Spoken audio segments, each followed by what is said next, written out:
کہ رسول اللہ سے میں نے سنا تھا پورے ہاتھ کو کٹ جانے کی دیت 50 اونٹ ہے.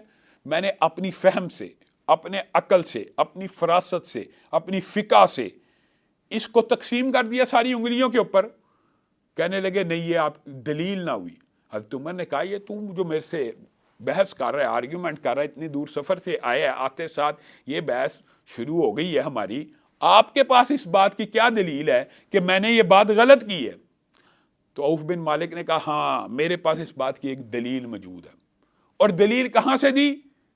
نبی کریم صلی اللہ علیہ وسلم کے فرمان سے دی. کیا کہا میں اسی مدینہ میں موجود تھا، میں نے رسول اللہ صلی اللہ علیہ وسلم سے یہ بات سنی تھی، الا ان الاصابع فی دیت سوا. اگرچہ انگلیاں قوت و طاقت میں ایک جیسی نہیں ہیں لیکن دیت میں ساری کی ساری برابر ہیں، چاہے چھوٹی کٹ جائے 10، چاہے بڑی کٹ جائے 10، چاہے انگوٹھا کٹ جائے 10. حضرت عمر نے آج جو انکار حدیث کرنے والوں کا طرز عمل ہے وہ مظاہرہ کیا معاذ اللہ. حضرت عمر ڈٹ گئے، اڑ گئے کہ تیری بات بھی ٹھیک ہے میری بھی ٹھیک ہے. حضرت عمر نے کاتب کو بلایا اور کہا اوپر میرا آرڈیننس لکھ. وہی آرڈیننس جو حضرت عمر نے پہلے جاری کیا تھا سارے قاضیوں کو، وہی دوبارہ لکھوایا کہ لکھو عمر نے یہ آرڈیننس جاری کیا تھا، یہ پوری کی پوری عبارت لکھو. دوبارہ لکھی گئی. نیچے حدیث لکھو. عوف بن مالک کے ذریعے ہم تک یہ حدیث پہنچی ہے کہ رسول اللہ صلی اللہ علیہ وسلم نے یہ بات فرمائی ہے. یہ لکھ دی کاتب نے. کہا اب نیچے ایک جملہ لکھو، اور وہ جملہ یہ ہے کہ اوپر عمر کا آرڈیننس ہے، نیچے رسول اللہ صلی اللہ علیہ وسلم کی حدیث ہے. اب عمر کا فیصلہ یہ ہے کہ رسول اللہ صلی اللہ علیہ وسلم کی حدیث کو نافذ کر دیا جائے اور عمر کے آرڈیننس کو مسترد کر دیا جائے. محمد صلی اللہ علیہ وسلم فرق بین الناس، یہ ہے وہ فرق. اگر مجھے اور آپ کو یقین مانیے یہ فرق سمجھ آ جائے تو دین سمجھ آ گیا. یعنی اختلاف ہو جانا یہ کوئی اچنبے کی بات نہیں ہے. حضرت ابو بکر ایک مرتبہ آرڈیننس جاری کرتے ہیں، چور چوری کرتا ہے، آپ کو پتا ہے اس کے ہاتھ کو کاٹا جاتا ہے. اب چور چوری کر چکا ہے کئی مرتبہ. اب حضرت ابو بکر کے ذہن میں یہ خیال آتا ہے اگر اس کے دوسرے ہاتھ کو بھی کاٹ دیا گیا تو یہ قضائے حاجت کیسے کرے گا؟ حضرت ابو بکر امت کے اوپر رحم دل ہیں، نرمی کرنے والے ہیں، نیت نیک ہے، خلیفہ راشد ہیں، خلیفہ راشد کی مسند کے اوپر بیٹھے ہوئے ہیں، اور آرڈیننس کیا جاری کرتے ہیں کہ اس ہاتھ کی جگہ اس کا پاؤں کاٹ دیا جائے. مقصود تو سزا دینا ہی ہے نا، لوگوں کو عبرت، اس کو عبرت کا نشان بنانا نا. لوگ چوری چکاری سے بعد آ جائیں، اصل مقصد تو یہی ہے نا. تو اس کے قدم کو کاٹ دیا جائے. پاس ہی حضرت عمر بیٹھے ہیں، حضرت ابو بکر کو کہتے ہیں السنت الید. ابو بکر آپ کا بہت عزت ہے، آپ کی بڑی احترام ہے، آپ امیر المومنین ہیں، آپ خلیفۃ الراشد بھی ہیں، لیکن ہاتھ کو کاٹنا مدینے والے کی سنت ہے، اور مدینے والے کی سنت کے آگے آپ کا فتویٰ اور آپ کا آرڈیننس نہیں چل سکتا. حضرت عمر کی یہ بات سن کے حضرت ابو بکر ضد پہ اڑ گئے، مسکرانا شروع ہو گئے، خوش ہو گئے کہ عمر بے شک انسان تو خطا کا پتلا ہے، تو نے ہمیں یہ بات یاد کرا دی. اس کا مطلب یہ ہے کہ نبی کریم صلی اللہ علیہ وسلم ہی کی ذات فیصلہ کن اتھارٹی رکھتی ہے. آپ کا میرا کسی بارے میں اختلاف ہو جائے تو ہم نے کہاں لوٹنا ہے؟ رسول اللہ کی بات کی طرف لوٹنا ہے، قرآن کی طرف لوٹنا ہے. معزز ناظرین گرامی قدر، یہاں پہ ہم لیتے ہیں چھوٹا سا وقفہ، اور وقفے کے بعد دوبارہ آپ کی خدمت میں حاضر ہوں. Welcome back. پروگرام میں ایک مرتبہ پھر خوش آمدید. معزز ناظرین گرامی قدر، ہم رسول اللہ صلی اللہ علیہ وسلم کی یہ حیثیت آپ کے سامنے رکھ رہے ہیں کہ آپ کی بات فیصلہ کن اتھارٹی رکھتی ہے، آپ کی بات حرف آخر ہے، آپ کی بات ہی قول فیصل ہے. نبی کریم صلی اللہ علیہ وسلم کے صحابہ کا بھی یہی طرز عمل تھا کہ وہ جب کوئی اختلافی بات دیکھتے، جب کوئی ایسی بات دیکھتے، ائمہ دین کا بھی، اماموں کا بھی یہی طرز عمل تھا. وہ لوگوں کو کس چیز کی دعوت دیتے؟ رسول اللہ صلی اللہ علیہ وسلم کی حدیث کی طرف پلٹنے کی دعوت دیتے. آپ بتائیے عمر بن العاص کتنے بڑے جلیل القدر صحابی ہیں کہ رسول اللہ نے اپنی مجلس کے اندر بیٹھ کے ان سے فیصلہ کروایا تو وہ گھبرا گئے، کہنے لگے اللہ کے رسول یہ فیصلہ کی اتھارٹی تو آپ کی ہے، کیا میں فیصلہ کروں گا؟ رسول اللہ نے کہا ہاں اختیار میرا ہی ہے، لیکن میں تجھے تفویض کرتا ہوں، بتا اس مقدمے کا کیا فیصلہ ہوگا. اور پھر رسول اللہ صلی اللہ علیہ وسلم ان کے فیصلے سے خوش ہوئے. یعنی اتنے بڑے فقیہ ہیں. وہ ایک جگہ گورنر ہیں، وہ آرڈیننس جاری کرتے ہیں کہ طاعون کی بیماری پھیل گئی ہے علاقے میں.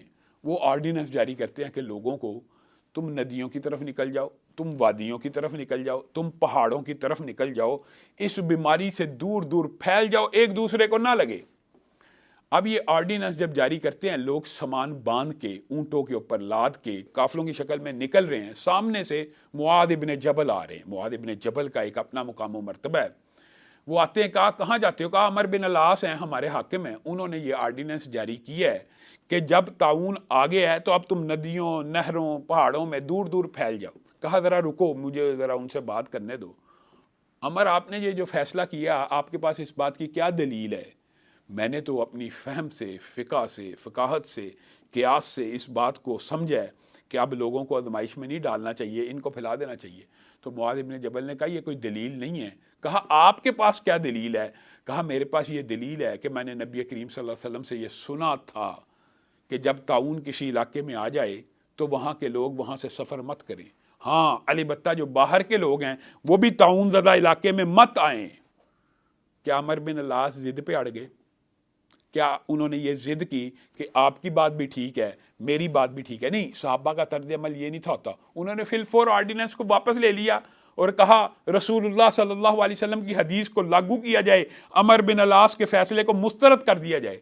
گویا صحابہ کا طرز عمل بھی یہی تھا کہ رسول اللہ صلی اللہ علیہ وسلم کی بات ہی قول فیصل ہے، اور یہ صرف صحابہ کا طرز عمل نہیں تھا۔ امام مالک کے پاس ایک بندہ آیا اور امام مالک نے، یہ جو بڑا مشہور واقعہ، امام مالک کے بہت سے اقوال بھی ہیں اس قول رسول اور حدیث رسول اور سنت رسول کے بارے میں۔ وہ کہا کرتے تھے یہ سفینہ نوح ہے، یہ نوح کی کشتی ہے۔ جیسے نوح کی کشتی پہ چڑھنے والا سیلاب سے بچ گیا تھا، طوفان سے بچ گیا تھا، سنت بھی سفینہ نوح ہے، جو اس کے اوپر چڑھ جائے گا، مراد یہ ہے جو اس کو پکڑ لے گا وہ بچ جائے گا، باقی سارے کے سارے غرق ہو جائیں گے۔ اور ایک بندہ امام مالک کے پاس آ گیا اور کہنے لگا کہ یہ جو میقات ہے مدینہ کا، اس کی آپ کی نظر میں کیا فضیلت ہے؟ امام مالک نے کہا اس کی فضیلت یہ ہے کہ رسول اللہ صلی اللہ علیہ وسلم نے وہاں سے احرام باندھا۔ کہا کیا اس کے علاوہ بھی اس کی کوئی فضیلت ہے؟ کہا اس فضیلت کے لیے اس کے علاوہ کی ضرورت نہیں ہے، رسول اللہ نے وہاں سے احرام باندھا، یہی ہمارے لیے کافی ہے۔ کہا میں آج کے بعد مسجد النبوی سے احرام باندھوں گا۔ امام مالک نے پوچھا تیرے پاس اس بات کی کیا دلیل ہے؟ کہنے لگا اس مسجد میں ایک نماز 1000 نماز سے زیادہ درجہ رکھتی ہے، اس شہر میں طاعون داخل نہیں ہو سکتا، اس شہر میں دجال داخل نہیں ہو سکتا، اس مسجد کے اندر نبی کے روضے کے قبر سے لے کے ممبر کے مابین روضہ تم میں ریاض الجنہ ہے، جنت کا ایک باغ ہے، اس کی تو اتنی فضیلتیں ہیں، میں یہاں سے احرام باندھوں گا۔ تو امام مالک نے اس کو کیا کہا تھا؟ اگر یہ بات سمجھ آ جائے نا، فَلْيَحْذَرِ الَّذِينَ يُخَالِفُونَ عَنْ أَمْرِهِ، تو جو فضائل اپنی طرف سے گھڑ رہا ہے، فضائل تو سچ بیان کر رہا ہے، لیکن احرام تو اس نیت سے یہاں پہ باندھ رہا ہے کہ اس جگہ کے اتنے فضائل ہیں، بتا کیا رسول اللہ کو ان فضیلتوں کا علم نہیں تھا؟ کیا رسول اللہ کو ان فضیلتوں کا پتہ نہیں تھا؟ جو تو آج بیان کر رہا ہے یہ بھی تو رسول اللہ ہی نے بیان کی ہے نا، رسول اللہ کو پتہ تھا، لیکن پھر بھی رسول اللہ نے احرام کی نیت، یہ بات یاد رکھیے، احرام کہیں سے بھی باندھا جا سکتا ہے، لیکن احرام کی نیت میقات سے کی جاتی ہے۔ اس بندے کا کہنے کا مقصد یہ تھا میں احرام کی نیت بھی مسجد النبی کے اندر سے کروں گا۔ تو امام مالک نے اس کو ٹوک دیا، اس کو ڈانٹ دیا کہ جب رسول اللہ صلی اللہ علیہ وسلم نے میقات سے نیت کیا تو بھی میقات سے نیت کر، ورنہ تو مسجد النبی دیکھے نیت نیک ہے، مسجد النبی میں احرام باندھنا چاہتا ہے، اس سے عمدہ کیا نیت ہو سکتی ہے؟ اور فضائل کے دلائل بھی دے رہا ہے، اس سے زیادہ عمدہ باتیں کیا ہو سکتی ہیں؟ لیکن امام مالک نے کہا کیا تو یہ سمجھتا ہے کہ رسول اللہ کو ان فضائل کا علم نہیں تھا؟ ان فضائل کے علم میں ہوتے ہوئے بھی رسول اللہ نے اگر وہاں سے احرام باندھا تو تجھے بھی وہاں سے ہی باندھنا پڑے گا۔ اسی طرح یعلا بن امیہ کے بارے میں یہ بات ملتی ہے کہ وہ بیت اللہ کا طواف کر رہے تھے، اور طواف کے اندر آپ کو پتا جب انسان بیت اللہ میں جاتا ہے، اللہ تعالی ہم سب کو بھی اس گھر کی زیارت نصیب کرے، جب انسان اس گھر میں جاتا ہے تو انسان کی کیفیات بدل جاتی ہیں۔ یعلا بن امیہ کے اوپر بھی یہی کیفیت طاری ہوگی۔ وہ بیت اللہ کا طواف کرتے کرتے رکن یمانی پہ پہنچے تو رکن یمانی کو گلے لگ کے رونا شروع ہو گیا۔ ایک محبت کی نیت بد، اس سے عمدہ نیت کیا ہو سکتی ہے؟ حضرت عمر نے ان کو دیکھا کہ یہ رکن یمانی کے ساتھ لپٹ رہے ہیں، ہاتھ لگا رہے ہیں، بوسو کنار کر رہے ہیں، گلے لگ رہے ہیں۔ اما تفت مع الرسول صلی اللہ علیہ وسلم، کیا تو نے رسول اللہ صلی اللہ علیہ وسلم کے ساتھ طواف نہیں تھا کیا؟ کیا تھا۔ تو تو صحابی ہے، تو نے تو رسول اللہ کے ساتھ بھی طواف کیا ہوا ہے۔ کیا رسول اللہ صلی اللہ علیہ وسلم نے رکن یمانی کے اوپر یہ کچھ کیا تھا؟ نہیں تھا کیا۔ پھر بعد آ جا، اگر تو بعد نہ آیا تو میں تجھے درے لگاؤں گا۔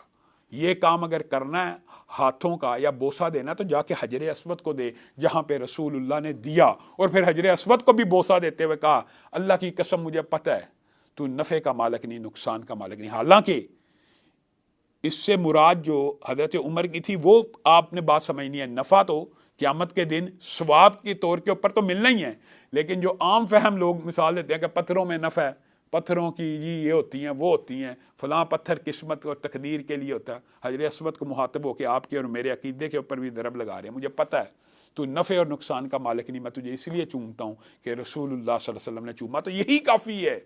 جو رسول اللہ صلی اللہ علیہ وسلم نے اگر حجر اسود کو بوسہ دیا ہے تو تو نے رکن یمانی کو نہیں دینا۔ اسی طرح حضرت ابو بکر کے دور میں ایک شخص نے بیت اللہ کے طواف کے درمیان یہ نعرہ لگایا لبیک الہ الحق، لبیک الہ الحق کہنا، اور اس کے ساتھ اس نے یہ کہا لبیک یا ذل معارج، لبیک یا ذل معارج، لبیک اللہم لبیک کی جگہ اب بتائیے لبیک اللہم لبیک، اے اللہ میں حاضر ہوا، اور یہ کہنا لبیک یا ذل معارج، اے بلندیوں والے میں حاضر ہوا، دونوں میں معنی کے اعتبار سے کوئی فرق ہے؟ لیکن صحابہ کس طرح رسول اللہ صلی اللہ علیہ وسلم کی حدیث کا التزام کیا کرتے تھے، ضد نہیں تھے کیا کرتے۔ جب ان کے پاس کوئی بات آ جاتی تھی تو وہ اکڑتے نہیں تھے۔ قول رسول کے سامنے سر تسلیم خم حضرت ابو بکر نے کہا رسول اللہ کی تلبیہ میں تو لبیک اللہم لبیک ہے، اگر تو نے دوبارہ لبیک یا ذل معارج کہا تو ابو بکر تجھے درے لگائے گا۔ یہ ہے محمد صلی اللہ علیہ وسلم، فرقم بین الناس۔ رسول اللہ صلی اللہ علیہ وسلم لوگوں کے مابین فیصلہ کن اتھارٹی رکھتے ہیں۔ جب رسول اللہ کوئی حکم دے دیں اس کو پکڑ لو، جس سے روک دے رک جاؤ، اور جب رسول اللہ کسی چیز کے بارے میں فیصلہ کر دیں پھر اپنے دل میں تنگی محسوس نہیں کرنی، یہ فیصلہ تو میرے مالی مفاد کے خلاف ہے، یہ فیصلہ تو میرے رشتے داروں کے جو مفاد ہیں یا قبیلے کے مفاد کے خلاف ہے۔ بتائیے امام حسن بصری ایک جگہ دین کیا سبق پڑھانے چلے گئے، وہاں پہ چلتے چلتے یہ بھی بات یاد رکھیے ضروری نہیں ہوتا کہ ہر سوال کا جواب ہی عالم کے پاس موجود ہو یا اس کو اس کے بارے میں صحیح حدیث علم کا پتہ ہو۔ اب تو اللہ کا فضل ہے کہ حدیث کی کتب چھپ چکی ہیں۔ ابتدائی دور کے اندر حسن بصری سے یہ سوال ہوا کہ آپ بتائیے کہ جو مقتدی ہے اگر دو بندوں نے نماز پڑھنی ہو تو مقتدی دائیں کھڑا ہوگا یا بائیں کھڑا ہوگا؟ انہوں نے اپنے اندازے سے قیاس سے یہ بات کا اندازہ لگایا کہ رسول اللہ ہر چیز میں دائیں کو پسند کرتے تھے۔ کہنے لگے مجھے حدیث تو کوئی نہیں نظر آئی، لیکن امام کو دائیں کھڑا ہونا چاہیے اور مقتدی کو بائیں کھڑا ہونا چاہیے۔ اندر سے ایک عورت بولی کہ میں عبداللہ ابن عباس کی شاگرد ہوں اور مجھ تک یہ حدیث پہنچی ہے کہ رسول اللہ صلی اللہ علیہ وسلم نے ایک مرتبہ عبداللہ ابن عباس کے ساتھ جماعت کروائی تھی تو وہ رسول اللہ کے الٹے ہاتھ آ کے کھڑے ہوئے تھے تو رسول اللہ نے پکڑ کے حالت نماز میں ان کو سیدھے ہاتھ پہ کر دیا تھا۔ امام حسن بصری کے اڑ گئے کہ جو تو نے کہا وہ بھی ٹھیک ہے، جو میں نے کہا وہ بھی ٹھیک ہے۔ کہنے لگے آیا تو دین پڑھانے تھا لیکن ایک عورت سے دین سمجھ کے جا رہا ہوں، میرے فتوے کو رد کیا جائے اور رسول اللہ کی حدیث کو نافذ کر دیا جائے۔